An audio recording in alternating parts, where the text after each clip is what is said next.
just showing that young people are waking up to what's going on with abortion, realizing that it's a human rights abuse and they want to do something about it. It's very exciting, and it shows that we have all the more work to do to get out there and educate our young people, show them the truth about abortion, and they'll join us in this fight.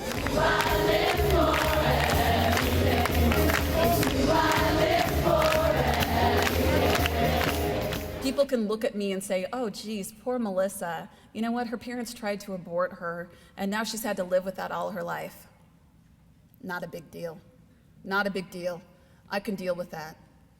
What I hurt for is that my parents have had to live their lives knowing that they aborted me and I lived. I have to say, just seeing all these people out there, all these young people coming out, and just listening to all the talks, especially today has been amazing, the youth conference. I would encourage people to stay overnight and just come to these conferences, because yes, you go to the march, but this kind of brings up, keeps the momentum going, and it gets you informed and it gets you motivated to go back home and do something with it all. A couple years ago, when I came to my first Ottawa March for Life, I was really inspired to start my own pro-life group at my own high school, because I realized this was, the biggest cause that any person could fight for, is saving the lives of unborn children. I'm not even at the high school anymore, and the group is still going with Ms. Gallo, and the students are still super excited about life. A bunch of them are here today, new girls I haven't even met and guys I haven't even met, because they're there after I left the high school, and they're still excited about life and in the group that was there when I started, and it's incredible. Each year we bring about 150, 155 kids from the Hamilton Wentworth Catholic District School Board.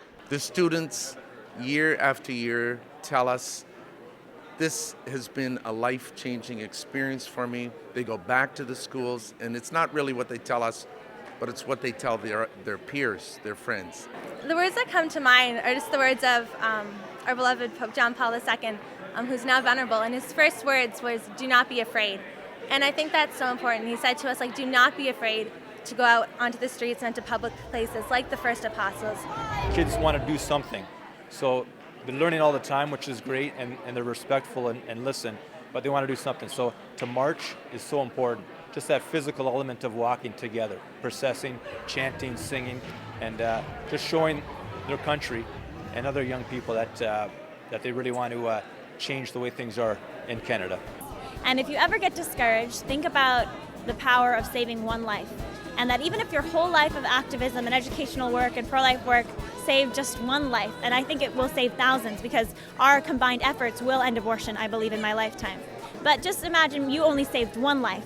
That life is of inestimable worth. It's so valuable, and that in and of itself is enough for you to dedicate your life to this cause. We'll see you next year!